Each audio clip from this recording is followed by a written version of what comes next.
अच्छा बच्चों, हम लोग ने लास्ट क्लास में बैलेंसिंग इक्वेशन कर लिया था भाई, ठीक है। और बच्चों आज हमारे पास जो टॉपिक आ रहा है वो आ रहा है डिसप्रोपोर्शनेशन। ठीक है भाई। अच्छा, अभी हम लोग इसको डिस्कस करते हैं।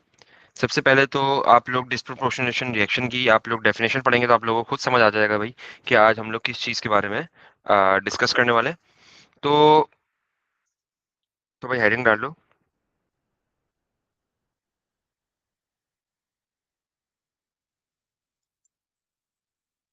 डिसप्रोपोर्शनेशन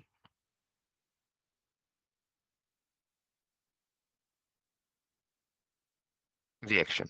ठीक है भाई। अच्छा बच्चों, मैं थोड़ा सा बताता हूँ आपको इसके बारे में, फिर हम लोग इसकी डेफिनेशन लिखते हैं। देखो, हम लोग ने अभी तक जितने भी बच्चों रेडॉक्स रिएक्शन पढ़े, हम लोगों ने उसके अंदर देखा कि भाई हमारे पास स्पीशी होती थी, कोई भी चीज होती थी, एनी एलिमेंट और एनी एटम वो होता था हमारे पास। और वो रिड्यूस हो रहा होता था, या तो कोई भी एनी एटम और एलिमेंट ऑक्सीडाइज हो जाया करता था। ठीक है। अच्छा, अब डिस्प्रोपोर्शनेशन रिएक्शन एक अलग किस्म का रिएक्शन है। अब इस रिएक्शन के अंदर होता क्या है कि हमारे पास जो एक ही स्पीशी होगी ना, वो एक ही वक्त में ऑक्सीडाइज भी हो रही होगी और एक ही वक्त में रिड्यूस भी हो रही होगी। ठीक है भाई। मतलब वो साइमल्टेनियसली दोनों काम कर रही होगी। एक ही स्पीशी क्या कर रही होगी, ऑक्सीडाइज भी कर रही होगी, मतलब ऑक्सीडाइज भी हो रही होगी और रिड्यूस भी हो रही होगी। तो सबसे पहले आप लोगों को इसकी डेफिनेशन लिखनी है। A reaction in which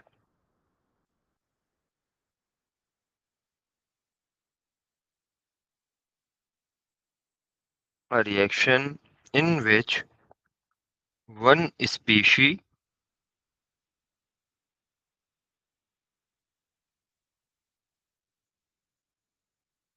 simultaneously oxidizes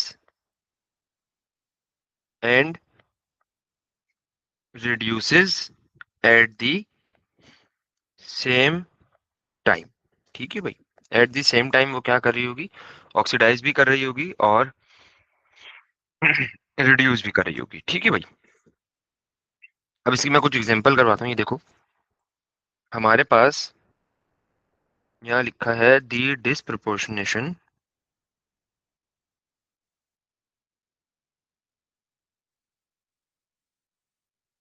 of copper one ions in solution. ठीक है भाई। यहाँ पर डिसप्रोपोर्शनेशन वो किसकी बता रहा है, कॉपर वन आयंस की बता रहा है। कोई भी उसका कोई सॉल्यूशन होगा। ठीक है। तो उसने हमें नीचे यहाँ पर क्या बताया भाई, हाफ सेल इक्वेशन या हाफ इक्वेशन, सेल तो नहीं हाफ इक्वेशन लिख लो, half equation for oxidation of copper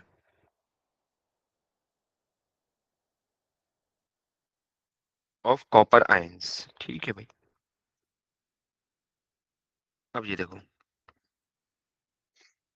अब हमें अगर ऑक्सीडेशन दिखानी होती थी किसकी, कॉपर वन आयन की, तो कॉपर वन आयन हमारे पास ये रहा, Cu1 पॉजिटिव, ये एक्वस होगा। और इसमें हमें ऑक्सीडेशन दिखाना है, मींस लॉस ऑफ इलेक्ट्रॉन दिखाना है। तो हमारे पास कॉपर वन प्लस है, अब ये अपना इलेक्ट्रॉन लूज करेगा तो ये किस में जाएगा भाई, कॉपर टू प्लस में चले जाएगा। और एक इलेक्ट्रॉन इसने अपना लूज कर दिया है। अच्छा, कॉपर टू प्लस भी हमारा क्या होगा बच्चों, ये भी हमारा एक्वस ही होगा। ठीक है। अब मुझे लिखनी है half equation for the reduction of copper ions. ठीक है भाई। For the reduction of copper ions मुझे अब हाफ इक्वेशन लिखनी है। अब अगर मैं बात करूं तो हमारे पास इसकी हाफ इक्वेशन क्या हो जाएगी भाई, reduce means gain of electron. ठीक है भाई। तो कॉपर वन आयन क्या करेगा, एक इलेक्ट्रॉन गेन कर लेगा। ये आप लोगों को पता है ना कि भाई गेनिंग ऑफ इलेक्ट्रॉन हम एरो से पहले दिखाते हैं एंड लूजिंग ऑफ इलेक्ट्रॉन हम लोग एरो के बाद दिखाते हैं। ठीक है भाई। अच्छा, हमारे पास कॉपर वन प्लस क्या करेगा, एक इलेक्ट्रॉन गेन कर लेगा और ये किस में चला जाएगा, Cu सॉलिड में। ठीक है भाई। किस में चला जाएगा बच्चों, ये Cu सॉलिड में ये चला जाएगा। अच्छा भाई, अब मैं आगे चलता हूँ। अब अगर मैं बात करूं कि भाई हमारे पास यहाँ पर आ गई हैं हाफ इक्वेशंस, हमारे पास आ गई हैं, हमें क्या चाहिए? हमें चाहिए भाई कंबाइंड इक्वेशन। अब मैंने बोला कि भाई आप लोग क्या करो, इसकी कंबाइंड इक्वेशन लिख दो भाई। तो आप कैसे करते थे कि भाई आप लोग ने इलेक्ट्रॉन से इलेक्ट्रॉन कैंसिल कर दिए, तो आपके पास क्या हो जाएगी भाई, कंबाइंड इक्वेशन आ जाएगी। तो देखो हम लोगों ने इसकी कंबाइंड इक्वेशन ऐसे लिख दी, इलेक्ट्रॉन से इलेक्ट्रॉन, अच्छा मैं डायरेक्टली कैंसिल करूँ, ठीक है, बार बार नहीं लिख रहा। तो ये देखो इलेक्ट्रॉन से यहाँ कैंसिल हो जाएगा, तो हमारे पास क्या आ जाएगा, Cu1 प्लस, एरो से पहले वाली चीज है, एरो से पहले Cu1 प्लस 1 प्लस मीन्स, और ये हमें बाद में क्या दे रहा है, Cu2 प्लस, अच्छा यार स्टेट्स भी लिख लो बच्चों, मैं स्टेट्स पीछे नहीं लिखी हैं, यहाँ पर मैं स्टेट्स लिख लेता हूँ, एक्वस एंड एक्वस, और ये मुझे क्या बना कर देगा, ये Cu सॉलिड। ठीक है भाई, इलेक्ट्रॉन से इलेक्ट्रॉन मैंने कैंसिल करे, तो ये Cu1 प्लस था और Cu1 प्लस था, दोनों मैंने किस में लिख दिया, एरो से पहले लिख दिए, और मेरे पास Cu2 प्लस था एंड Cu सॉलिड था, तो ये दोनों मैंने यहाँ पर लिख दिए। ठीक है, अच्छा भाई ये मेरी हो गई है कंबाइंड इक्वेशन। अब गौर से मेरी एक बात सुनो बच्चों, यहाँ पर क्या दो Cu1 प्लस है, तो क्या इसको मैं ऐसे लिख सकता हूँ कि भाई इसको मैं ऐसे लिख दूं, 2Cu1 plus aqueous gives us Cu2 plus aqueous and Cu solid। तो क्या किसी को कोई एतराज तो नहीं है भाई इसमें से, सर आपने ऐसा क्यों लिखा भाई? नहीं ना, तो सही है ना, ये देखो इससे कुछ नहीं होता, पीछे तो 1 होता है ना, तो 1 + 1 2 हो गया ना। ठीक है, सिंपल बेसिक मैथमेटिक्स सही है। तो हमारे पास देखो दो कॉपर 1 प्लस थे, तो मैंने इसको दो कॉपर 1 प्लस लिख दिया and then Cu2 plus and then Cu। अब हमारा आज का टॉपिक क्या था भाई, हमारा आज का टॉपिक था डिसप्रोपोर्शनेशन रिएक्शन। इसका मतलब क्या है कि आपकी एक ही स्पीशी एक ही वक्त में ऑक्सीडाइज भी हो रही होगी और वो रिड्यूस भी हो रही होगी। सर कैसे आप दिखाएं, तो ये देखो भाई तुम्हारे पास कॉपर 1 प्लस है, ठीक है, तुम्हारे पास क्या है, कॉपर 1 प्लस, कॉपर 1 प्लस तुम्हारा देखो कॉपर 2 प्लस में भी जा रहा है, और कॉपर 1 प्लस तुम्हारा देखो कॉपर 0 में भी जा रहा है, मेटल सॉलिड में 0 होता है ना। ठीक है, तो देखो तुम्हारा कॉपर 1 प्लस जो 0 में जा रहा है वो रिड्यूस हो रहा है, और कॉपर 1 प्लस जो 2 में जा रहा है, +2 में, वो तुम्हारा क्या हो रहा है, ऑक्सीडाइज भी हो रहा है। तो मैं अगर बोलूं कि क्या, बताओ बच्चों कि ये डिस्प्रोपोर्शनेशन रिएक्शन है, तो बच्चे बोलेंगे सर बिल्कुल है। और वो आप लोग कैसे डिटरमाइन करोगे, bye using the oxidation states. ठीक है भाई, अगर कभी भी एग्जामिनर आप लोगों को बोले कि भाई बताओ क्या ये मेरा जो रिएक्शन है डिस्प्रोपोर्शनेशन रिएक्शन है, और मैं बोलूं कि आप लोग डिटरमाइन कैसे करोगे, so by using the oxidation states आप लोग इजीली डिटरमाइन कर लोगे। ठीक है भाई, अच्छा ठीक है बच्चों, अब मैं आगे चलता हूँ, एक और हम लोग एग्जाम्पल करते हैं। अब यहाँ पर बोल रहा है डिस्प्रोपोर्शनेशन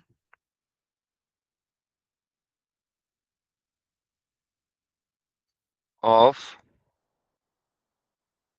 क्लोरेट 1। अच्छा बच्चों क्लोरेट 1 आपको नहीं पता क्या होता है, मैं बता दूंगा, क्योंकि ये जो इक्वेशंस है ना हमारी, ये तो खैर आप आयोनिक आयोनिक बोल रहा हूँ, इनऑर्गेनिक में सीखोगे। ठीक है, अभी हम लोग ने इनऑर्गेनिक नहीं पढ़ी। इनऑर्गेनिक वैसे आसान है, हम लोग बिल्कुल एंड में पढ़ेंगे, अभी तो हमारी फिजिकल चल रही है, एंड देन हम लोग फिर ऑर्गेनिक एंड देन इनऑर्गेनिक पढ़ेंगे। ठीक है भाई, तो ये हमारा क्लोरेट 5। अब इसकी इक्वेशन हमारे पास ये है।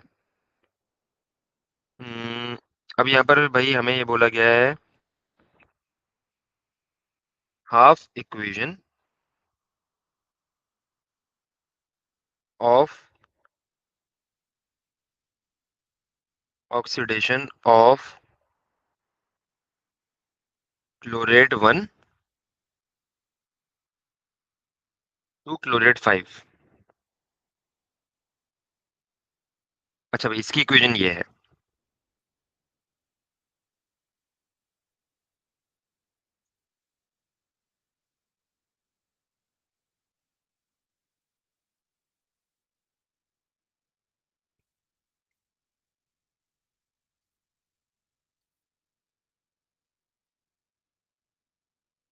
एंड अब यहाँ पर मैं अगर तुम लोगों को बोलूँ तो मैं इलेक्ट्रॉन्स फाइंड करने हैं कि भाई मेरे पास यहाँ पर कितने इलेक्ट्रॉन लूज हुए हैं, तो अब वो तुम लोग फाइंड आउट करोगे, ठीक है। हाँ सही है, वो अब तुम लोग फाइंड आउट करोगे। वो कैसे फाइंड आउट करोगे मैं बताता हूँ। यहाँ पर दो चीजें, chlorine in ClO-1 and chlorine in ClO3-। ठीक है भाई, ये अब तुम्हारे पास है, ये क्लोरेट 1 है, ये क्लोरेट 5 है। अब देखो कैसे पता चलेगा हमें। हमें ये पता चलेगा bye using the oxidation states. अब देखो सबसे पहले हम लोग बात करते हैं भाई क्लोरेट 1 की। तो ये देखो, अब क्लोरेट 1 जो है उसमें मुझे Cl की ऑक्सीडेशन स्टेट निकालनी है। ठीक है भाई, मुझे क्या निकालनी है, Cl की ऑक्सीडेशन स्टेट निकालनी है। अच्छा, क्लोरेट पे जो ओवरऑल चार्ज है ना, ये -1 है, ये ध्यान रखना बच्चों। थोड़ा सा मैं अलग कर देता हूँ ताकि समझ आ जाए। यहाँ पर भी जो क्लोरेट 5 पे चार्ज है, ये -1 है ओवरऑल। अब देखो बच्चों, हमारे पास जो ऑक्सीजन है उस पे क्या चार्ज होगा भाई, हमारे पास जो ऑक्सीजन है उस पे -2 होगा। और यहाँ पर हमारे पास ऑक्सीजन पे -2 का साइन है। तो कोई मुझे बता सकता है कि भाई क्लोरीन पे क्या आना चाहिए, एनीवन? हम लोग ने इतनी प्रैक्टिस कर ली है भाई, अब हम लोग को याद होना चाहिए कि भाई, देखते ही पता चल जाना चाहिए कि भाई सर ये आना चाहिए इस पे।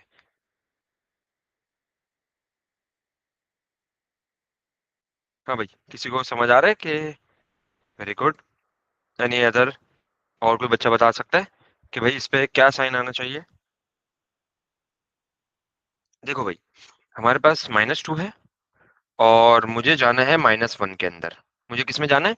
-1 के अंदर। मुझे निकालने किसके? क्लोरीन की। तो चलो मैं अलजेब्रिक मेथड से करवा देता हूँ। एक्स क्लोरीन को रख दिया और ऑक्सीजन मेरे पास कितना है भाई? -2। और ये बराबर किसके? -1 के बराबर है। तो x इज इक्वल टू -1 + 2। तो तुम्हारे पास x जो है वो क्लोरीन का कितना आ गया? +1 नहीं आ गया क्या? तो यहाँ पर क्लोरीन तुम्हारे पास क्या है भाई?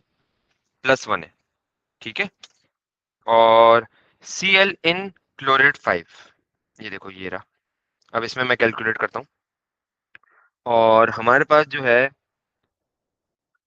ऑक्सीजन यहाँ पर होता है भाई -2, एक ऑक्सीजन। टोटल ऑक्सीजन कितने? Very good Aqsa. Total oxygen हमारे पास है 3, तो -6 हो गया। अब देखो ओवरऑल चार्ज क्या है? ओवरऑल चार्ज हमारे पास है -1। तो वही चलो algebraic method, x -6 is equal to -1। So x will be -1 + 6, so x will be plus, sorry, +5। x will be +5। तो इक्वेशन में भी तो ये, सॉरी, उसने ऊपर भी तो ये लिखा है chlorate 1।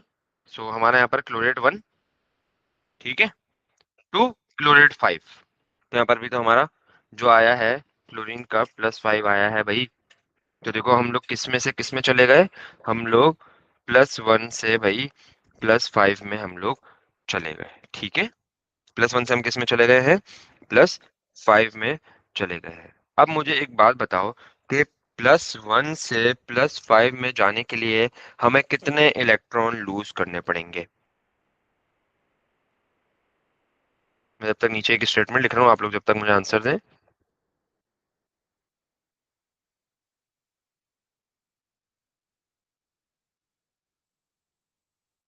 Very good. Chlorine goes from +1 to +5, so it will lose it will lose 4 electrons, ठीक है। तो यहाँ पर हम लोग क्या लिख देंगे? 4 इलेक्ट्रॉन्स लिख देंगे, ठीक है बच्चों। तो आप लोगों को ऐसे इक्वेशन भी करनी आनी चाहिए कि अगर एग्जामिनर बोल दे कि भाई बताओ इसका, इसको इक्वेशन को कंप्लीट करो, तो फिर क्या करेंगे हम लोग? तो फिर हम लोग ऑक्सीडेशन स्टेट्स को, ये सारी चीजें हम लोग करेंगे, ठीक है भाई। अब मैं चलता हूँ आगे। अच्छा खैर, ये तो हाफ इक्वेशन एक है ना, दूसरी भी इक्वेशन होगी इसकी। तो half equation for reduction of chlorate 1 to chloride. अच्छा भाई, इसकी हाफ इक्वेशन अगर मैं लिखूं तो उसकी हाफ इक्वेशन कुछ ऐसी है।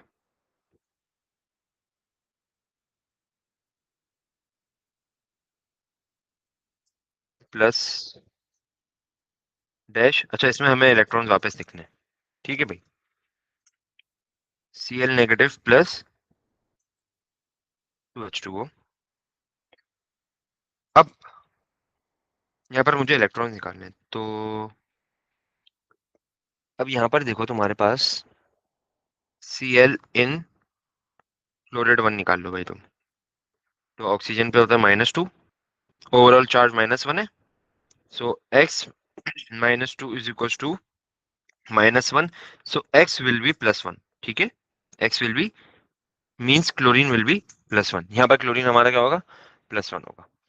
और अब मुझे यहाँ पर क्लोराइड पे निकालना है, क्लोराइड पे तो मुझे दिख रहा है ना भाई -1 है, क्लोराइड पे तो मुझे दिख गया भाई, Cl इन Cl नेगेटिव, तो ये तो मुझे पता चल गया है भाई -1 है। अब मैं कहाँ से कहाँ जा रहा हूँ भाई, अब मैं जा रहा हूँ +1 से -1। तो बच्चों अब मुझे एक बात बताओ, जब यहाँ पर मेरी रिडक्शन हो रही है, तो +1 से अगर मुझे क्लोरीन लेकर जाना है -1 पे, तो मैं कितने इलेक्ट्रॉन गेन करूंगा। Very good, chlorine goes from +2, sorry +2 बोल रहा हूँ बच्चों, +1 to -1, so it will gain 2 electrons. तो यहाँ पर आप क्या लिख दोगे, 2 इलेक्ट्रॉन्स आप अपने लिख दोगे, ठीक है भाई। अब बच्चों ये तो हमारी हो गई हैं हाफ इक्वेशंस। अब मुझे क्या करना है भाई, मुझे लिखनी है कंबाइंड या कंप्लीट इक्वेशन लिखनी है। तो मैं दोनों इक्वेशंस को लिखूंगा, उनमें इलेक्ट्रॉन बराबर करूंगा, और जो जो सेम सेम चीजें हैं उनको मैं क्या कर दूंगा भाई, कैंसिल आउट कर दूंगा, ठीक है भाई। तो ऊपर वाली इक्वेशन भी मैं कॉपी कर लेता हूँ, 1 मिनट।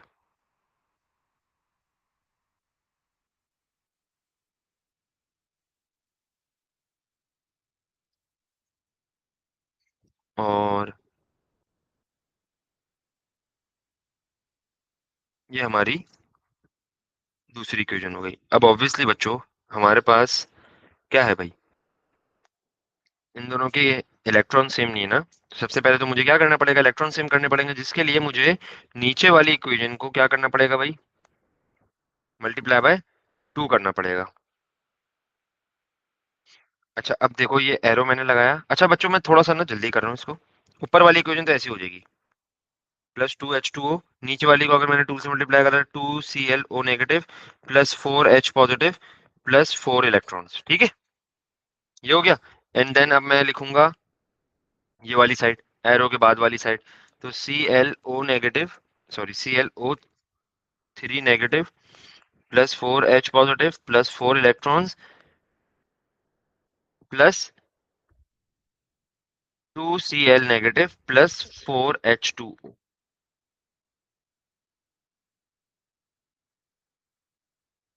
1 मिनट, मैंने कुछ गलत किया भाई,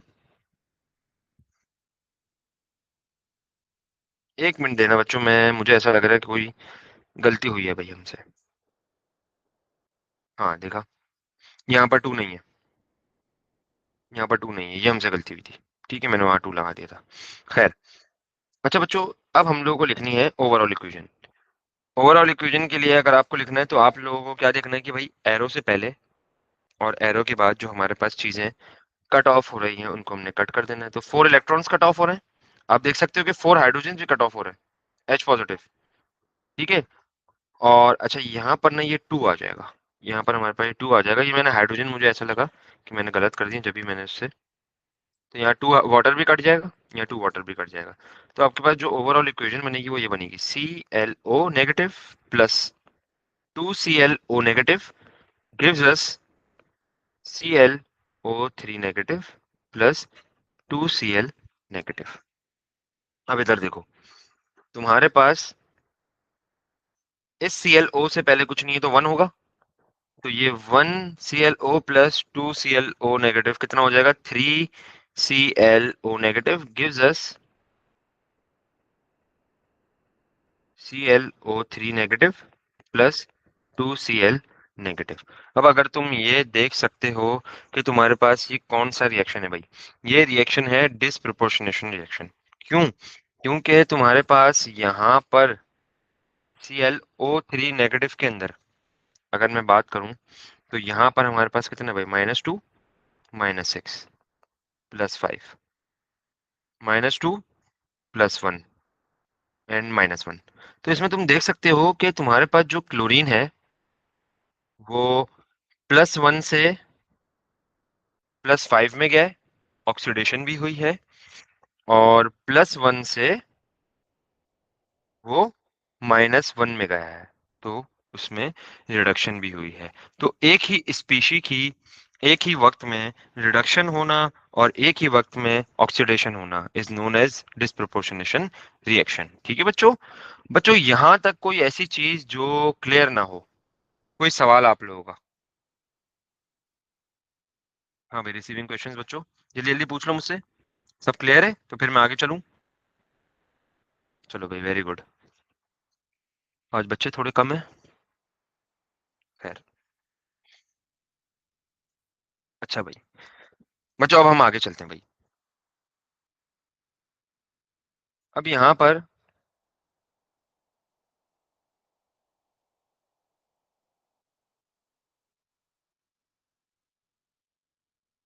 बच्चों ये क्वेश्चन है, इस क्वेश्चन को करने की कोशिश करते हैं हम। अब यहाँ पर बच्चों क्या बोल रहा है, in the boxes give the oxidation numbers of nitrogen. Nitrogen की बात कर रहा है भाई।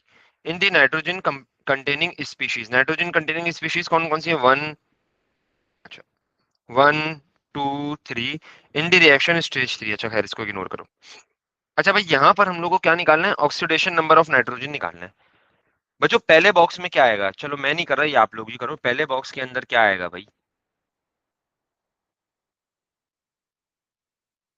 पहले बॉक्स के अंदर कोई मुझे बता सकता है कि नाइट्रोजन की जो हमारे पास ऑक्सीडेशन स्टेट है वो क्या? ऑक्सीडेशन नंबर +4 बोला है भाई मुझे किसी ने। ओके चलो चेक कर लेते हैं। अच्छा चलो सारे बताओ मुझे, मैं 1 2 मिनट दे रहा हूँ आप लोगों को। 2 मार्क्स के लिए है बच्चों, बहुत इजी है। 2 मार्क्स तो फ्री के 2 मार्क्स हैं भाई ये। 2 मार्क्स के लिए है। अब मुझे बता दो भाई, पहले वाले में +4 बोला है। चलो दूसरे वाले का देखते हैं भाई क्या आता है। पहले वाले में सब क्या, मुझे क्या कह रहे हैं भाई? +4 पक्का?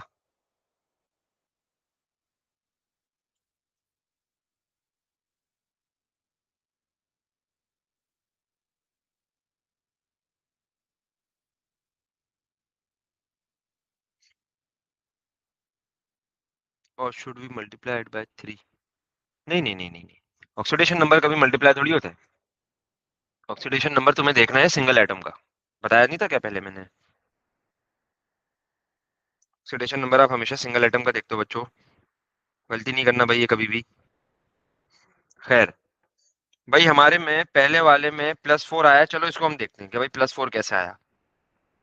ऑक्सीजन हमारे पास यहाँ कितना होता है भाई? -2। और ऑक्सीजन है कितने टोटल?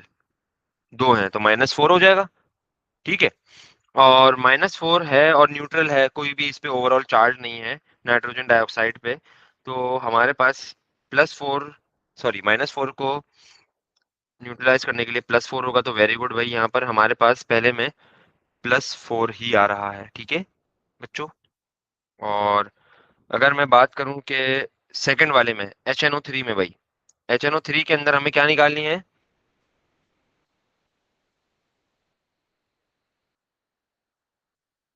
नाइट्रोजन की ऑक्सीडेशन स्टेट। तो देखो ऑक्सीजन पे कितनी होती है? -2। ये टोटल 3 ऑक्सीजन है, तो -6। गलत है उरूज, मैं बताता हूँ क्यों गलत है।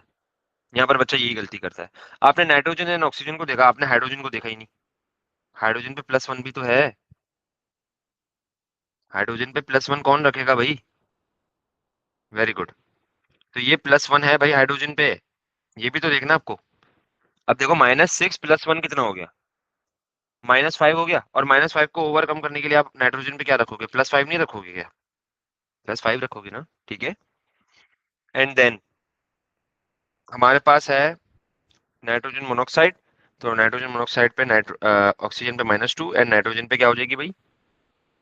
+2। तो देखो यहाँ पर नाइट्रोजन पे क्या हो गई है भाई? +2 हो गया है। और यहाँ पर ये क्या कह रहा है कि भाई, ये तो हमारी, चलो 2 मार्क्स के लिए हो गया। अब आगे क्या कह रहा है, explain why the reaction in stage 3 is described as a disproportion reaction. Include reference to transfer of electrons in your answer. ठीक है भाई, वही कह रहा है कि बताओ भाई जो स्टेज 3 का रिएक्शन है, कोई भी रिएक्शन है, ये डिस्प्रोपोर्शन रिएक्शन क्यों है।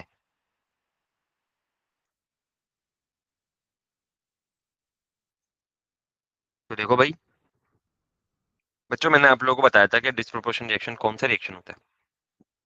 डिस्प्रोपोर्शन रिएक्शन वो रिएक्शन होता है जिसमें एक ही स्पीशी ऑक्सीडाइज भी हो रही हो और एक ही स्पीशी क्या हो रही हो, रिड्यूस भी हो रही हो। तो हमें किसके अकॉर्डिंग देखना है, हमें नाइट्रोजन के अकॉर्डिंग देखना है। तो देखो नाइट्रोजन बच्चों +4 से, वेरी गुड। लेकिन हमें देखो ना दिबाशिश उसने क्या बोला है, उसने ये बोला है explain your answer in terms of electron transfer of electron. तो हमें वो भी देना है। तुम्हें तो अभी सिर्फ 1 मार्क मिला है, ठीक है, तुमने भी 1 मार्क का जवाब दिया है। +4 से +5 में जाना है, सॉरी +4 से +5 में गया नाइट्रोजन, तो ये ऑक्सीडाइज हो गया। और +4 से वो +2 में भी गया बच्चों,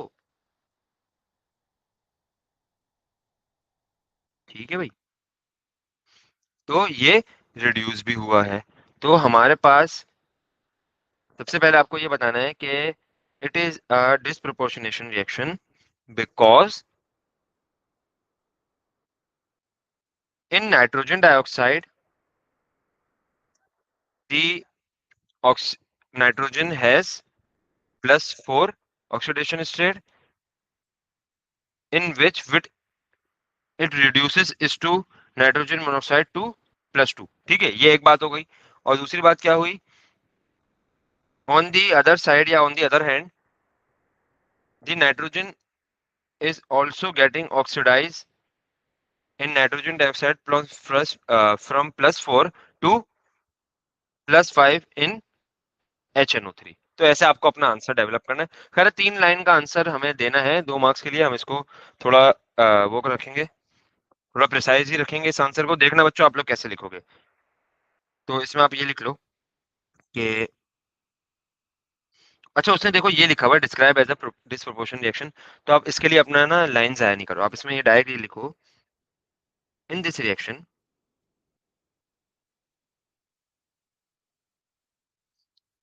nitrogen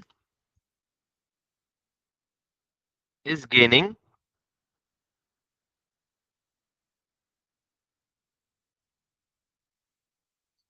and losing both electrons. तो इसको देखो एग्जामिनर को यहाँ जवाब मिल गया कि भाई ये डिस्प्रोपोर्शन रिएक्शन है, ठीक है। तो एक ही स्पीशी गेन भी कर रही है, लूज भी कर रही है, मींस ऑक्सीडाइज भी हो रही है, रिड्यूस भी हो रही है। और उसने खुद बोला हुआ है कि भाई आपको ट्रांसफर ऑफ इलेक्ट्रॉन्स पे अपना आंसर देना है। 1 minute. In nitrogen dioxide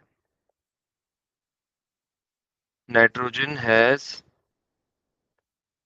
+4 oxidation state,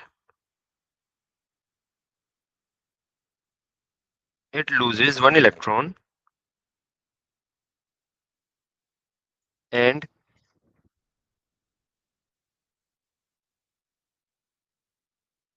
goes to +5 in HNO3। ये एक पॉइंट हो गया। दूसरी बात, इन NO2,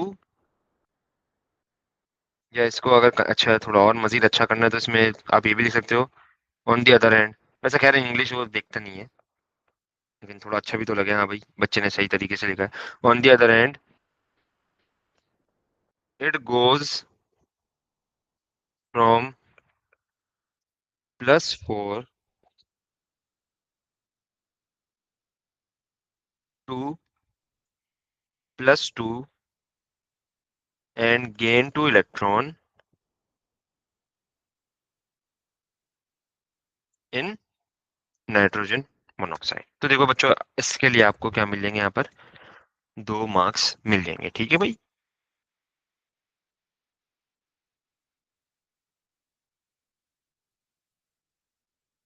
ठीक है बच्चों। अच्छा भाई, अब मजीद में आगे चलता हूँ बच्चों, एक और हम सवाल करते हैं।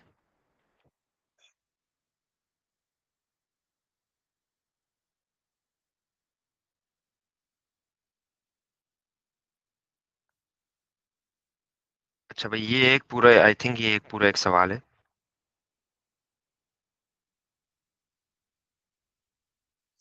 खैर, पहले फिलहाल हम इसको करते हैं, ठीक है भाई। अब ये क्वेश्चन है भाई हमारे पास, यहाँ पर क्या बोल रहा है, the equation shown in A1, ठीक है ये रही, describe the reaction which occurs when potassium iodide, aqueous potassium iodide बच्चों, is added to aqueous copper 2 sulfate. A white precipitate of copper 1 iodide forms in a brown solution of iodine and potassium sulfate. अब ये कह रहा है कि भाई balance the equation and include state symbols. Okay, हमें equation balance करनी है भाई। तो बच्चों, वैसे ये डायरेक्ट भी हो सकती है, ये इक्वेशन डायरेक्ट भी बैलेंस हो सकती है। चलो भाई, आप लोग कोशिश करो बैलेंस करने के लिए। बच्चों एक मिनट बस मुझे देना, मेरे एक इंपॉर्टेंट कॉल आ रही है, मैं वो कॉल अटेंड कर लूँ। आप लोग कोशिश करो इसको बैलेंस करने के लिए, फिर मुझे बताओ।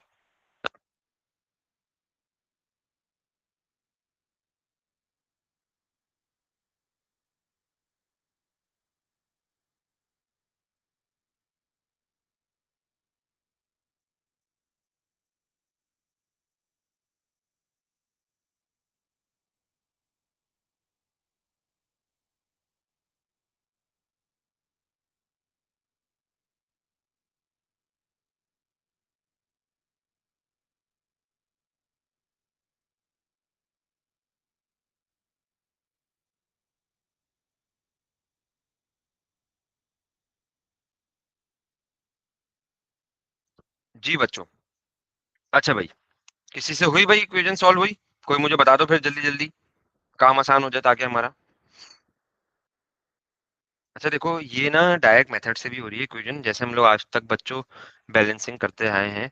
कि देखो यहाँ पर पोटेशियम कितने भाई हमारे पास, एक मिनट, ये क्या हो गया भाई, यहाँ पर पोटेशियम कितने हमारे पास, दो।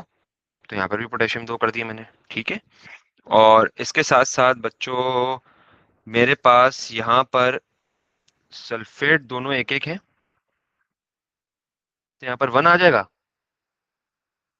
ठीक है। यहाँ पर भी वन आ जाएगा क्योंकि कॉपर भी हमारे पास एक ही है। अब ये देखो, हमें क्या देखना है भाई, कॉपर एक है, कॉपर एक है, सल्फेट एक है, सल्फेट एक है, और इसके बाद हमारे पास आयोडाइड वन, यहाँ टू, एंड यहाँ टोटल तीन है। देखो एरो के बाद तुम्हारे पास आयोडाइड तीन है, एक ये रहा और दो ये रहे, ठीक है भाई, एक ये रहा और दो वो रहे। तो अगर मैं बात करूं कि मेरे पास एक आयोडाइड है, आयोडीन है, डायटोमिक, अगर मुझे इसको वन बनाना है, तो मैं क्या इससे पहले हाफ लगा सकता हूँ भाई? ये वाली आप लोगों ने बैलेंसिंग करी है पिछले साल, तो इससे पहले मैंने क्या लगा दिया भाई, हाफ लगा दिया, और बाकी सारी चीजें मेरे पास वन हो गई हैं, ठीक है भाई। अब कुछ बच्चे इसमें ये सोच रहे होंगे कि सर ने ऐसे क्यों नहीं किया भाई।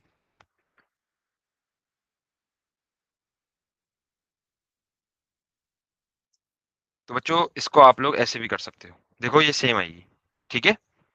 इसको आप लोग ऐसे भी बैलेंस कर सकते हो, कुछ बच्चों ने ऐसे किया होगा, there is no issue in it. तो हमारे पास मैंने ऊपर वाली इक्वेशन बैलेंस कर ली है, इस तरीके से कर ली है भाई। आप लोग अगर नीचे वाले से करते हो तो दोनों हमारे पास सही ही होती हैं, ठीक है भाई। अच्छा भाई, अब हमें इसके अंदर क्या डालना है, हमें इसके स्टेट सिंबल्स भी डालने हैं भाई। बैलेंस तो हमने कर ली, अब हमें स्टेट सिंबल्स देने हैं। देखो स्टेट सिंबल कॉपर सल्फेट का हमारे पास क्या होगा भाई, खैर ये तो बहुत जनरल नॉलेज है, ये सॉल्ट्स की नॉलेज है। Copper sulphate is a soluble.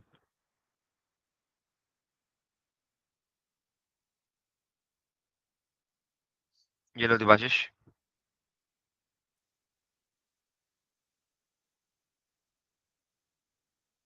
Second वाली ये है नीचे, जो मैंने नीचे लाइन मार्क करी है, देखो ये सेकंड वाली है, ठीक है। अच्छा मैं इसको एक्सप्लेन करूं, हमारे पास दो कॉपर सल्फेट हो जाएंगे, दो कॉपर दो सल्फेट हो गए, दो कॉपर एंड दो सल्फेट हो जाएंगे। यहाँ मैंने फोर आयोडाइड लगाया है, पोटेशियम आयोडाइड, तो चार पोटेशियम हो जाएंगे, तो यहाँ पर भी तो चार पोटेशियम हो जाएंगे, टू टू जा फोर। एंड आयोडाइड कितने हो जाएंगे, यहाँ पर चार हो जाएंगे, ठीक है। अब यहाँ पर देखो, अगर मैं यहाँ टू लगाता हूँ तो कॉपर दो हो जाएंगे मेरे पास। यार एक मिनट रुको, इसको मैं करके दिखा देता हूँ।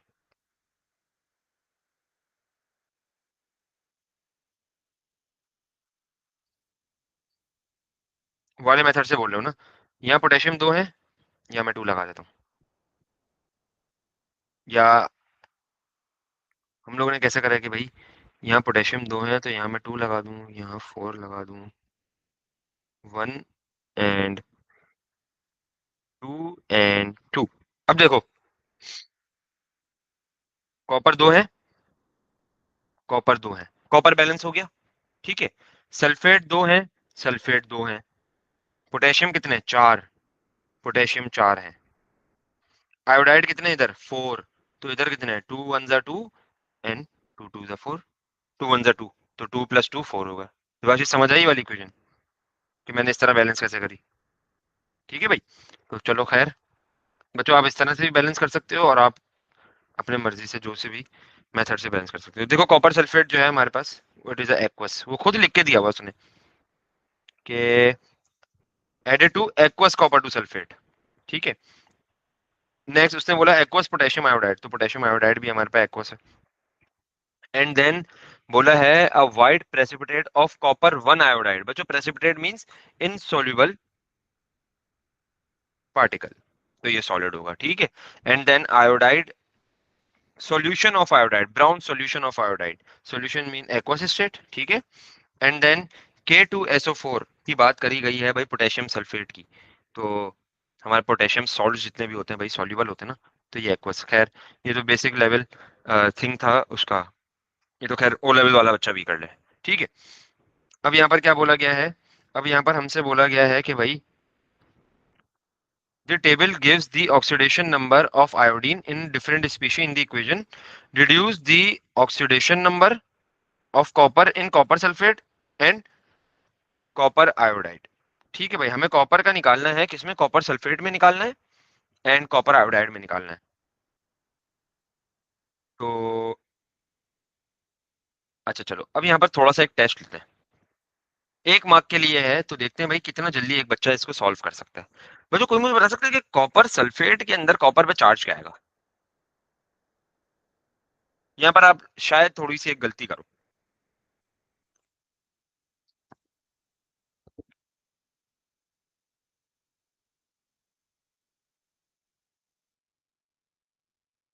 अच्छा देखो बच्चों, मैं आप लोगों को बताता हूँ ना, सल्फेट पे क्या चार्ज है? -2। इसको ओवरकम करने के लिए कॉपर पे क्या आएगा? +2 नहीं आएगा? कॉपर यहाँ +2 हो गया। आयोडाइड पे क्या चार्ज होता है? -1। कॉपर पे क्या हो जाएगा? +1, तो ये +1 हो गया, ठीक है। अब ये देखो,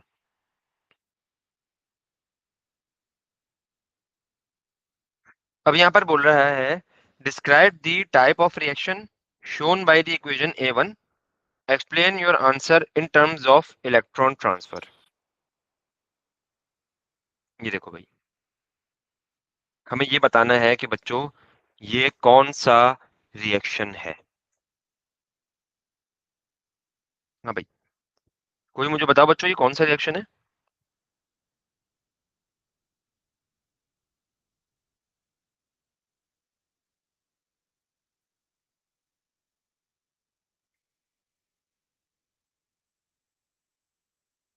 अच्छा चलो सबसे पहले तो मुझे ये बताओ कि क्या ये डिस्प्रोपोर्शनेशन रिएक्शन है, हाँ या ना?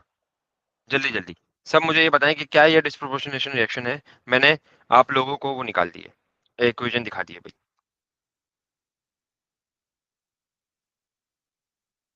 कितने लोग ये कहते हैं कि सर ये डिस्प्रोपोर्शनेशन रिएक्शन है? वो सिर्फ यस लिख दें भाई कमेंट में।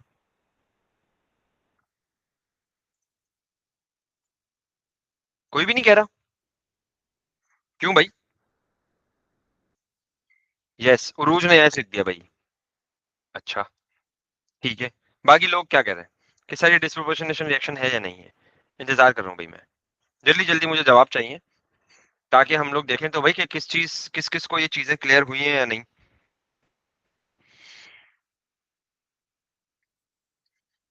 दिवाशीष ने भी यस बोल दिया भाई। अच्छा, और बाकी कोई भी नहीं बोल रहा? किसी को भी नहीं आता डिस्प्रोपोर्शनेशन? अदन अक्सा फकरा बच्चों? नहीं भाई, ओके।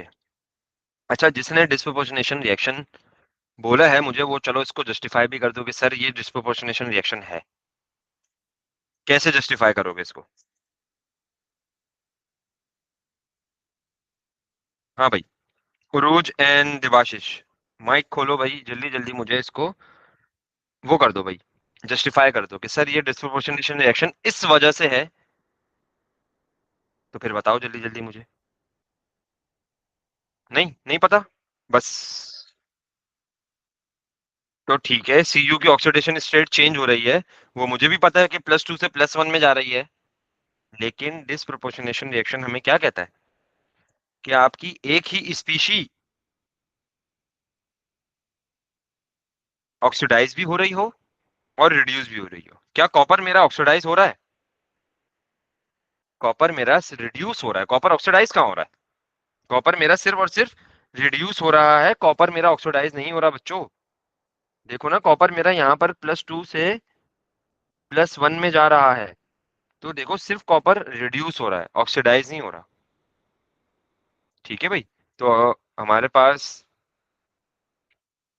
डिस्प्रोपोर्शनेशन रिएक्शन वो रिएक्शन होता है जिसमें एक ही स्पीशी ऑक्सीडाइज भी हो रहा हो और एक ही स्पीशी रिड्यूस भी हो रहा हो। ठीक है, तो ये बच्चों डिस्प्रोपोर्शनेशन रिएक्शन नहीं है। तो सर ये कौन सा रिएक्शन है? तो देख लो, इसमें तुम्हारे पास ऑक्सीडेशन रिडक्शन हो रही है ना। तुम्हारे पास इसमें क्या हो रही है भाई? ये क्या हो गया भाई? इसमें तुम्हारे पास ऑक्सीडेशन एंड रिडक्शन हो रही है, तो this is a redox reaction. This is a redox reaction. अच्छा, 2 मार्क का 1 मार्क तुम्हें यहाँ मिल गया। As Cu reduces, SCU gains electron and reduces from 2 plus to 1 plus and अच्छा, अब तुमने रिडक्शन तो बता दी, अब तुम ऑक्सीडेशन भी बता दो। पोटेशियम आयोडाइड यहाँ पर -1 और यहाँ पर हमारे पास आयोडीन 0। ठीक है भाई। And iodine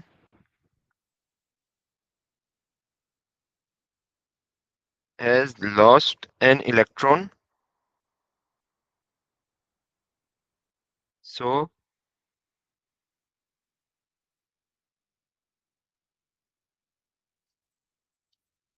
it went from -1 to 0। ठीक है भाई।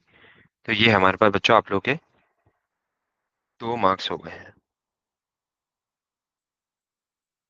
ठीक है भाई। तो बच्चों हमारे पास यहाँ तक सारी चीजें आई होप क्लियर होगी भाई। तो आज की क्लास बच्चों हमारी यहीं तक है, एएस की। ठीक है भाई, इंशाल्लाह जो हमारी अब नेक्स्ट क्लास होगी, बस उसमें हमारे पास थोड़ा सा टॉपिक रह गया, ये रेडॉक्स। इंशाल्लाह फिर ये खत्म हो जाएगा।